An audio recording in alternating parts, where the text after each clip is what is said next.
सिद्धार्थनगर जिले में छत्रपति साहू जी महाराज की 149वीं जयंती समारोह आयोजन किया गया।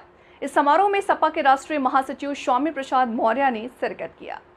लोहिया कला भवन में हुए कार्यक्रम में सपा के लोगों ने बढ़ चढ़कर हिस्सा लिया। साथ ही छत्रपति साहू जी महाराज के माध्यम से सपा नेताओं ने दलित पिछड़े की जोड़ने का प्रयास किया गया।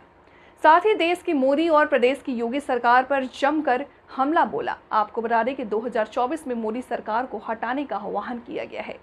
बाद में मीडिया से बात करते हुए स्वामी प्रसाद मौर्य ने कहा कि भाजपा सरकार नौजवान बेरोजगारी पर दंश झेल रहा है।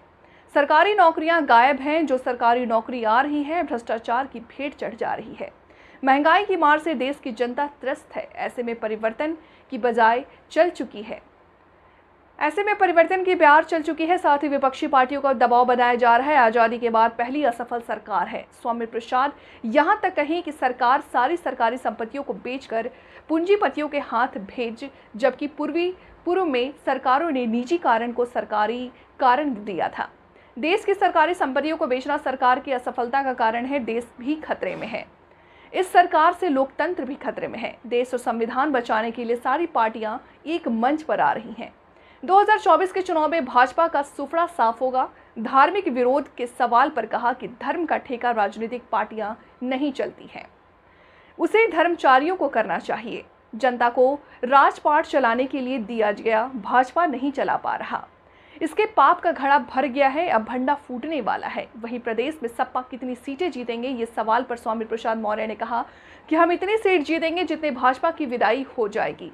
भाजपा की 80 की 80 सीट जीतने के सवाल पर उन्होंने कहा कि समय बताएगा। उनका दावा हर जगह रहता है। इस हिसाब से भाजपा जनसंपर्क अभियान चला रहा है और सारी विपक्षी पार्टियां एकता की बात कर रही हैं, जैसे बसपा और आम आदमी पार्टी तो मतलब इससे कैसे आप 2024 में मोदी जी को हटाने की बात? देखिए, जिस तरीके से आज पूरे देश का नौजवान बेरोजगारी का दंश झेल रहा है,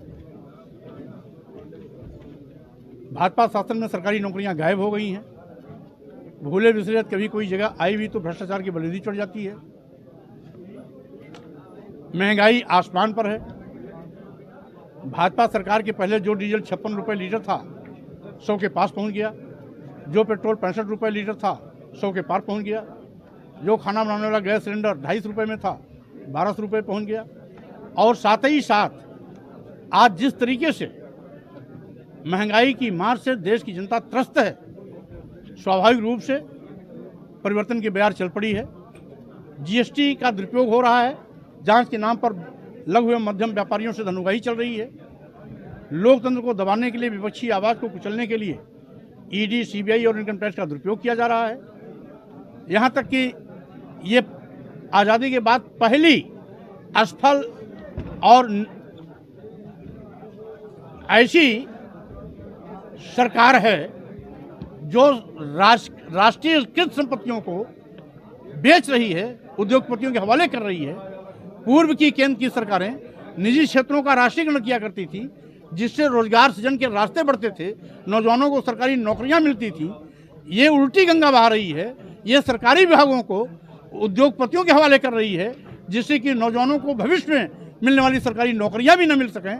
तो स्वाभाविक रूप से आज देश की राष्ट्रीय संपत्तियों को बेचना सरकार की असफलता विफलता का सबसे जीता जागता नमूना है कि जनता ने जिनको सरकार चलाने की जिम्मेदारी दी थी वो सरकार नहीं चला पा रहे हैं। तो स्वाभाविक रूप से आज देश भी खतरे में है, लोकतंत्र भी खतरे में है और संविधान भी खतरे में है। इसलिए आज देश को बचाने के लिए, लोकतंत्र को बचाने के लिए, संविधान को बचाने के लिए सारी विपक्षी पार्टियां एक मंच पे आ रही हैं, क्योंकि देश, लोकतंत्र, संविधान सबसे बड़ा है और सबसे बड़े उद्देश्य की प्राप्ति के लिए हम अपने छोटे स्वार्थों को तिलांजलि देकर के एक साथ खड़े होने के लिए तैयार हो रहे हैं।